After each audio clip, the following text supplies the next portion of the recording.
Today we're going to be looking at a penguin hat.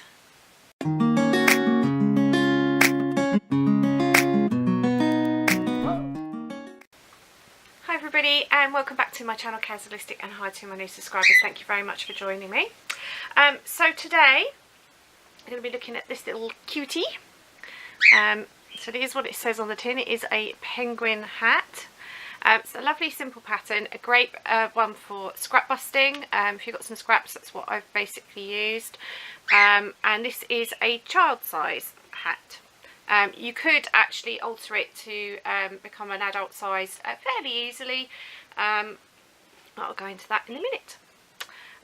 Okay, so if I'll do the yarn first that I've used. So I've used the black I've used. This was left over from the Shaun the Sheep project quite a while back, for those who've been watching me for a while.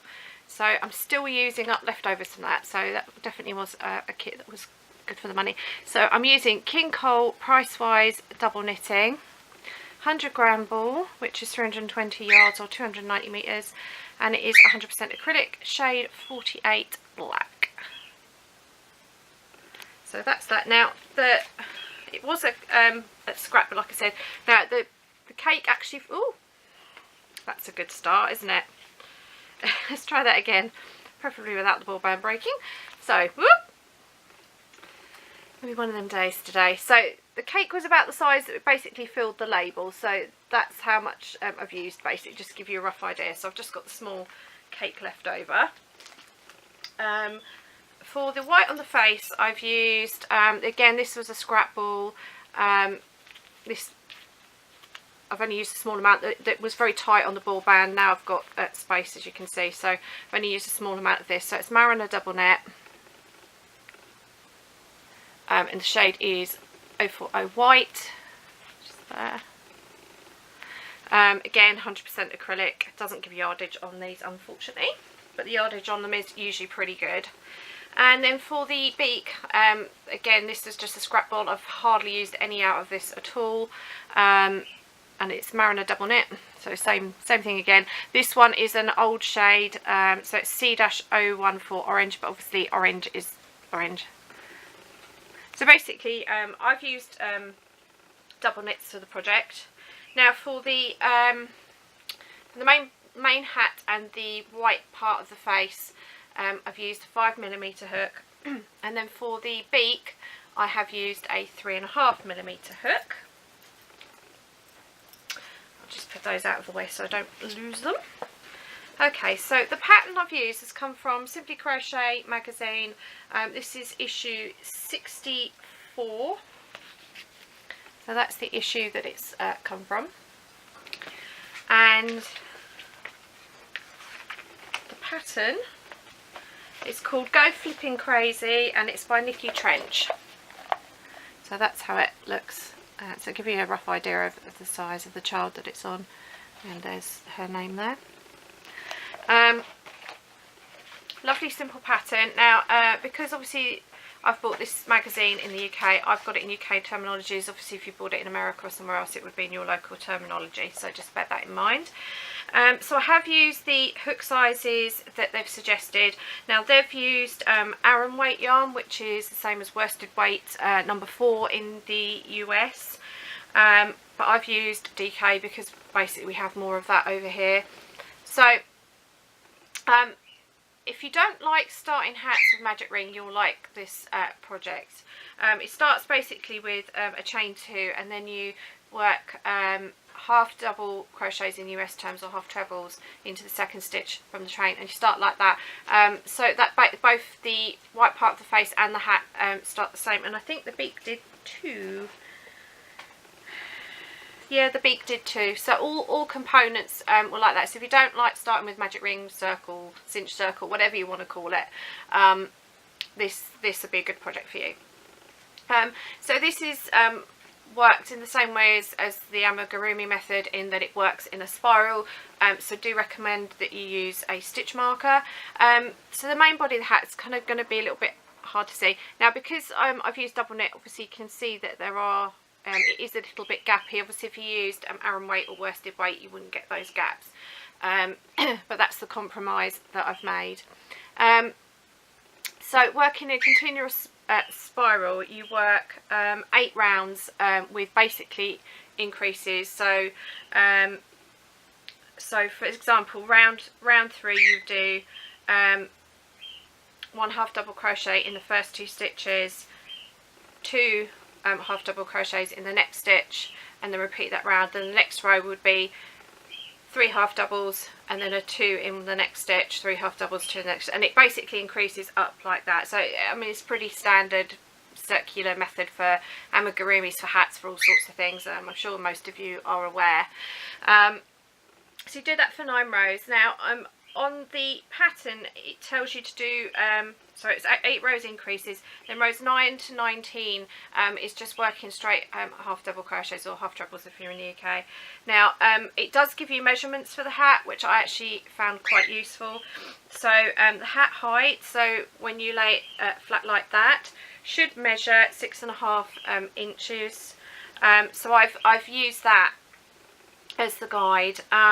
So what I did, I actually ended up doing 24 rows of straight half double crochets round, so I had to do a few more rows to get the same height. That's basically the only change that I've made to this hat. Now I did find that there's a hat sizing guide on a Margaret Olander of Sheepishly Sharing. Gosh, that's a tongue twister, isn't it? Sheepishly Sharing. So this is the hat size guide that she's got on her blog.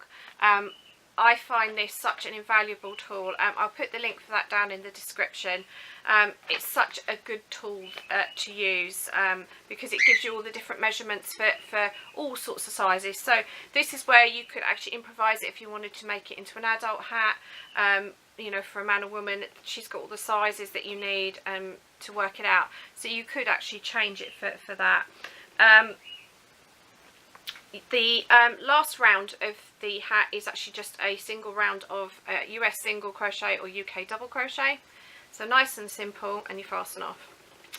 The white, it started in the same way as the hat in that you've got a chain 2 and then you work some stitches into the second chain from the hook, and then basically you're doing the increases, but you're instead of working in a spiral, when you get to the end of the row you're chaining 1 and turning and going back. So you're basically doing the same sort of increases as the top of the hat, but you're only doing it, so you're working backwards and forwards rather than in the round. So you do that for 9 rows. So the only difference is the last 3 rows, which basically create this this shape sort of here. So the first row, I've got to be careful how much I give away because obviously it's copyrighted pattern, but basically you've got half doubles and some double crochets. This is US terminology, and then half doubles and back round, and then just single crochets down the side. So you kind of just got a small setup in the first row. The next row, no, sorry, that's the second row. The first row actually is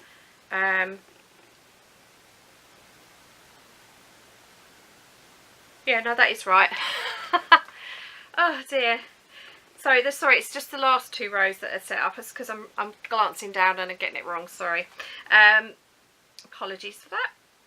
So the last row, basically you're doing a combination of single crochets, half doubles, and you're doing, some of them are 2 double crochets into the same stitch up here. You're then reducing down. There is a single crochet 2 together in the middle, and then you're working half doubles, doubles up here, and then you're working back down to half doubles and singles at the bottom. That's all US terminology. You then stitch that to the, obviously the main body of the hat once you've finished off. I've used whip stitch for mine. I think it's actually come out okay. So I did actually pin it on with some stitch markers just to keep it in place so it laid flat. I do apologise for my birds. They're behaving today. Chip's annoyed because I haven't let her out of a cage yet, because we're expecting a shopping delivery, so and it means opening the front door, and I don't want her to escape, obviously. So she's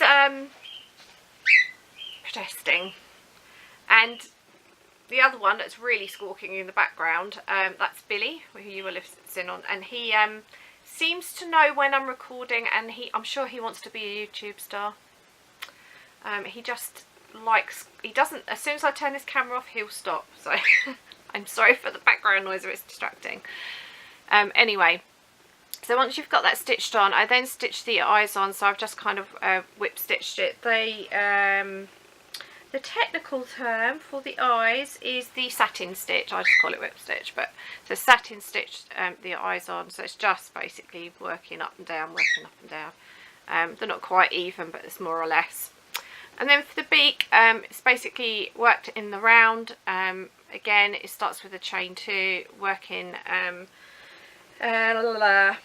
all in US singles or UK doubles. So you put 6 single crochets into the second stitch on the hook.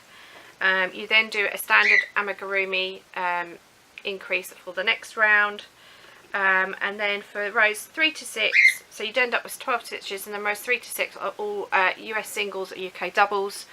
You then fasten off, you flatten your edge, whip stitch it up, and then sew it onto the hat. And that's it. So it's actually a pretty easy pattern. Again, like I said, it is adaptable. If you did do an adult size, you could just do a few more rows of increase on the white part of the face, just so it fits better. But yeah, the rest of it is pretty simple. So they say in the pattern that you should fit you, so to fit age 6 to 24 months. So it's basically 6 months to 2 years. I'm not sure about 6 months unless your child's got a pretty big head. But obviously, I mean, you probably could have it on a bit loosely. I think my tension was a little bit loose on this, so it's kind of, it does depend on what your tension's like. But definitely, I mean, I'm going by Margaret's hat size guide. The measurements for when the final product, I would actually say it was more for a 1 to 3 year old. But of course you could make it less, you know, you could do less increases at the top. You could make the rest of the body of it, you could do less rows, so you could make it smaller, and it would still come out fine. So it is an adaptable pattern. I do think it's really, really cute. That's it. So it's a nice easy pattern. I just thought it's something simple. It's kind of, you know, penguins are a little bit wintry, aren't they? And I thought that was really, really cute. So this hat, because I don't have any children in my life with that size head anymore, so I'm going to be sending this off to Woolly Hugs. If you're new to the channel, it's a charity that I support here in the UK.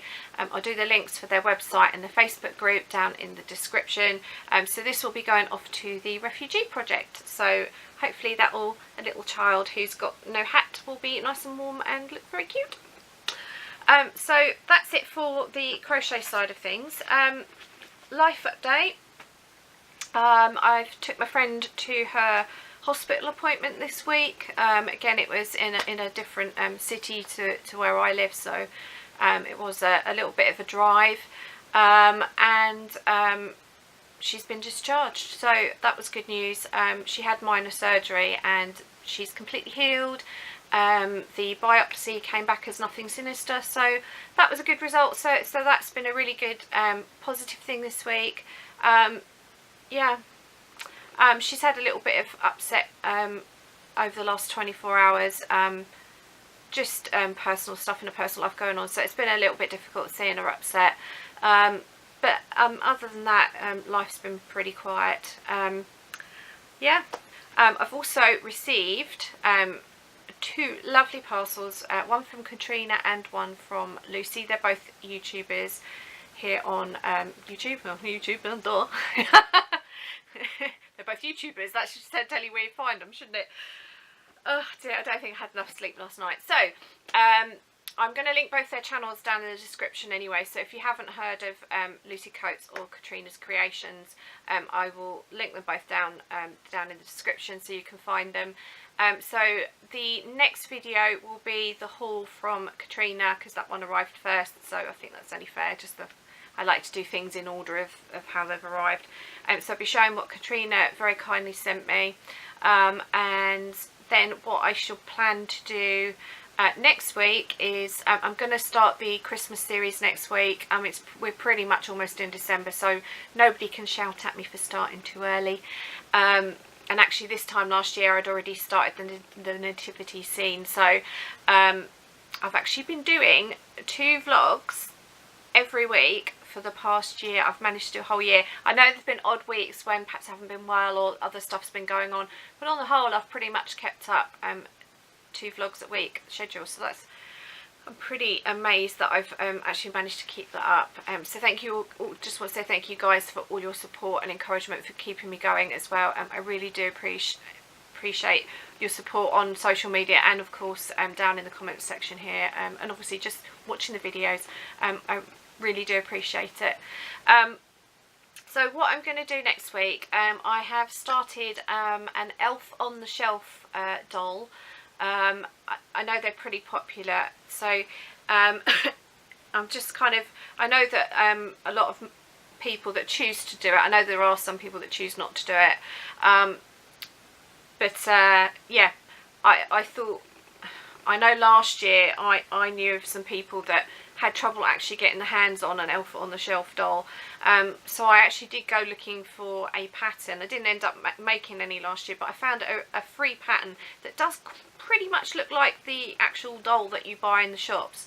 So that will be the next video. I thought that would be useful to any mums or grandmas or dads and granddads. I shouldn't be sexist because there are men that watch me here too on this channel. So that will be the next video. I just thought that might be something that was useful for you guys, because obviously December's starting, so I thought that, you know, I'd do that first because that might be something that somebody watching might need. So that'll be the next video. Then I will do the yarn haul from Lucie, which has come from Lol's little wool shack up in Blackpool. Jan Carruthers has been talking about that particular shop quite a lot recently, and Lucie very kindly ordered a mystery box for me, so we've got lots of different yarns, strange labels. A lot of them don't have colour codes and stuff, but I thought it would be interesting to see nonetheless, so you can see what potentially you could get from there.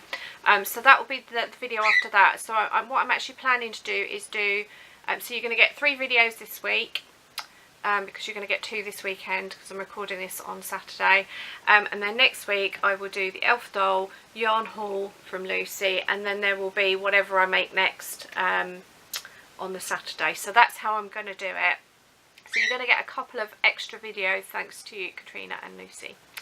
So yeah, that's basically it. I don't really have a lot to report really. I still haven't got very far with the Christmas shopping, so I'm hoping to get a bit more done next week. I need to have a massive sort out.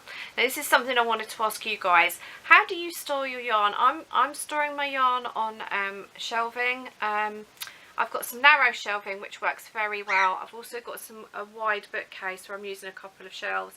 The problem I'm having with that, the balls keep falling.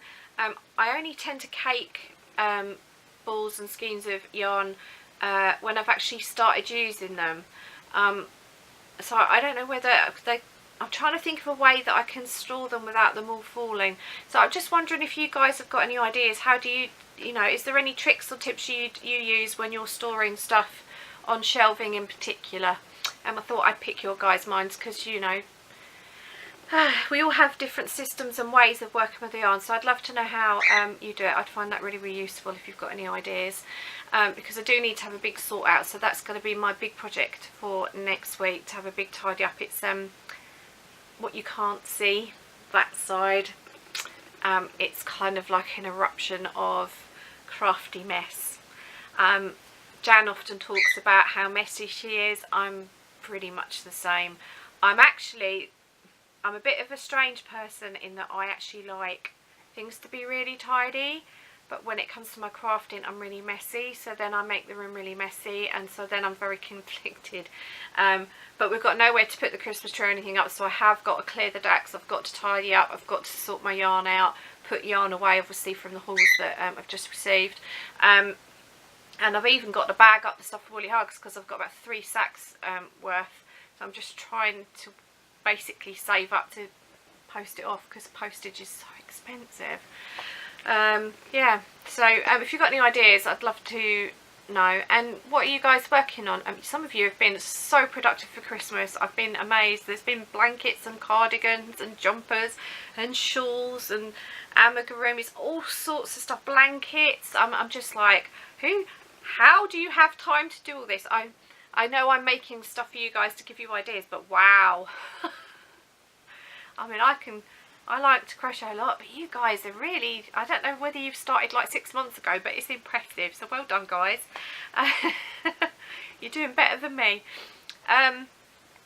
Yeah, so that's it. I'm rambling. Please forgive me today. I am very tired. Haven't slept very well the last couple of nights. Purely just me, not for any other reasons. Just my depression playing up a little bit. It's one of the side effects of being depressed quite often, is that it does stop you from sleeping or can interrupt your sleep. So I just got a little bit of that going on. Don't worry, I'm not ill. I just go through phases of it where I don't sleep very well, and unfortunately when I'm tired I ramble a lot and babble and talk, and you guys seem to like it, so I'm not going to complain. Anyway, so I'm going to finish here before the video gets too long. So like I say, the next video you will see will be the yarn haul from Katrina. So until next time, remember to stay well, happy crafting, and until next time, remember to stay true to yourself. Bye.